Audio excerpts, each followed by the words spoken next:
Bien, como decía el presidente, que tenía muchas expectativas para los próximos años de crecimiento de 5%, eso es importantísimo. Vamos a terminar este año con 11, recuperando lo perdido del año pasado, que fue como 6.4, o sea, terminaríamos creciendo como un 4%, 11.5, como a 5%. Es excelente, excelente. Bien, veíamos Standard & Poor's, la calificadora de riesgo, nos había pasado de negativo a estable, y ahora Fitch Rating revisa las perspectivas de la economía nacional y la coloca en estable, con una puntuación de W-, debido al crecimiento y a la mejoría en las finanzas públicas. El buen manejo fiscal del gobierno, dice, la reducción del déficit, que no tuvimos que salir con la reforma fiscal y con los números se están dando muy bonitos y muy positivos. De eso se trata, porque si no iban a poner los impuestos, ¿quién lo iba a pagar? Nosotros, más de lo que pagamos. ¿Quiénes somos nosotros? Y la clase media. La clase media, ustedes saben que a nosotros es que se nos pegan todos los FAO.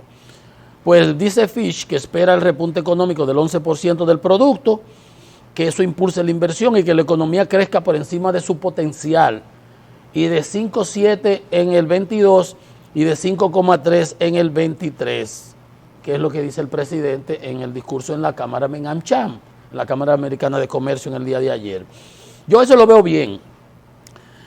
No ha sido malo el desempeño del gobierno en ese sentido, y el crecimiento, turismo, zonas francas, mi amigo ahí en Zona Franca, un gran trabajo. Vamos a ver datos, hay un incremento de los salarios de sueldo mínimo.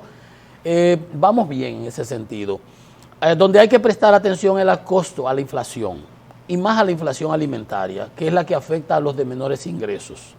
Porque los ricos, los que tienen buenos ingresos o altos ingresos, aunque no sean ricos, clase media alta y eso, la comida tiene un menor peso específico en su canasta de gastos, de vivencia, ¿no? Correcto.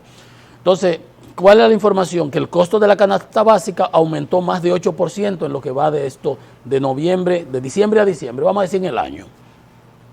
La canasta básica de las familias de menos ingresos, que esa es la que es dura y es donde pesan los alimentos, subió 1.734 pesos de octubre del 20 a octubre del 21 y pasó de 21.512 pesos a 23.246 pesos. Usted ven, 1.700 pesos más.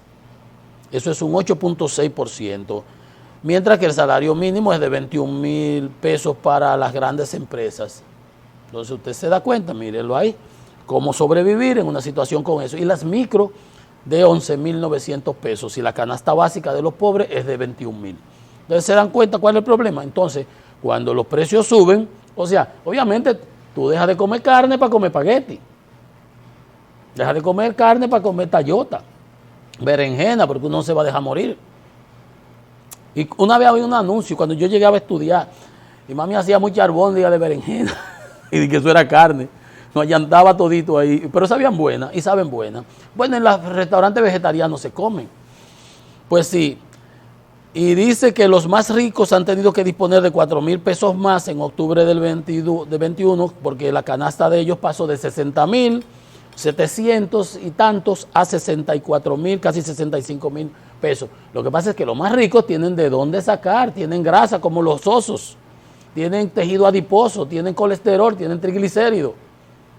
Y el que está así, está saludable, pero está seco. ¿Y de dónde saca? Esos 1.700, si uno para veces, hay gente que para veces con 1.700 pesos tiene que persinarse muchísimo. Entonces, la canasta nacional, no de los más pobres, sino global, la de los ricos, pobres, clase media, es de 36.000 pesos en octubre del 20 y pasó a 39.000. ¿Ven? Un incremento importante de 2.800, casi 3.000, casi un 10%. Ese es que el punto que el gobierno tiene que prestarle atención, porque la inflación pasó de 6.2 en el octubre, o septiembre, octubre, a 7.2.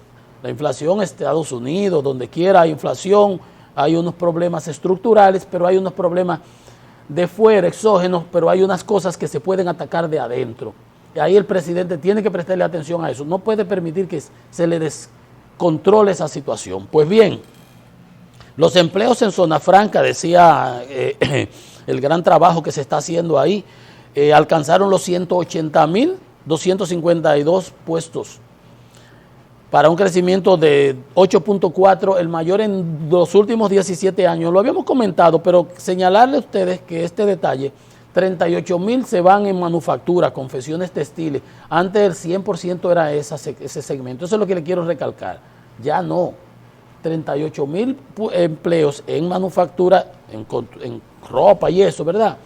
Cuando antes era prácticamente las zonas francas eran de eso. 33,000 en tabaco y sus derivados, 38,700. Servicios, 32,000, ahí están los call centers y todo ese tipo de cosas, entre otros. Productos médicos, este es un punto importante. Productos médicos y farmacéuticos, 28,651 empleados.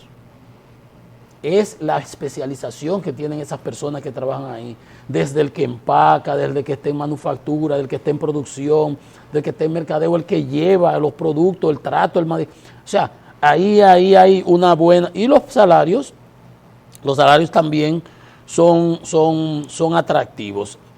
Entonces, de eso se trata. De eso se trata, porque mientras más bueno, el Consejo, pues salario, hablando de salario, por eso le estaba buscando esto, el Consejo Nacional de Salarios aumentó 21% al salario mínimo de los trabajadores de zona franca. Ese 21% es efectivo a partir del 1 de enero del 2022, ya ahora, dentro de un mes. Y ese salario mínimo pasa a 13,915 pesos. Ustedes están viendo, ese es el salario mínimo de las zonas francas. Y estamos hablando de que la canasta básica de 21,000 y que el sueldo de las microempresas 13,900, casi 14,000, y que el sueldo de las microempresas de 11,000.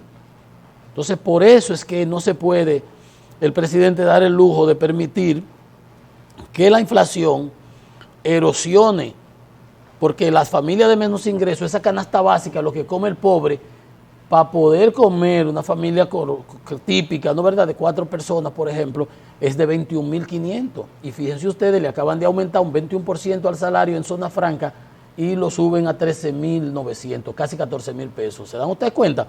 Aún si nada más trabaja él, no les da para una canasta básica por lo menos decente que pueda cumplir. ¿Se da cuenta? Ese es el problema. Por eso el gobierno tiene que ponerle atención a esa situación. Ayer el petróleo de Texas volvió a subir un poquito, había subido 2 puntos, 2 algo ayer lo vimos, ¿verdad? Un repunte importante. Y cerró en la bolsa mercantil de Nueva York en $72.36, porque los temores de la variante Omicron se han ido disipando, porque ya se ha comprobado que la gente la pasa como una gripe. Si no estás vacunado, pues puede ser que te mande hasta, ¿verdad?, para el Cristo Redentor, pero como se están vacunando, hay su desfase entre las vacunas. Pero en todo caso, lo importante es que los inversores, los inversionistas, han perdido el miedo, y por eso ha subido de nuevo el combustible, porque va a haber más demanda, no se van a cerrar las economías, todo el mundo va a tener que tirar para adelante como pueda y defendiéndose como pueda, señores. Esa es la realidad, con eso tenemos que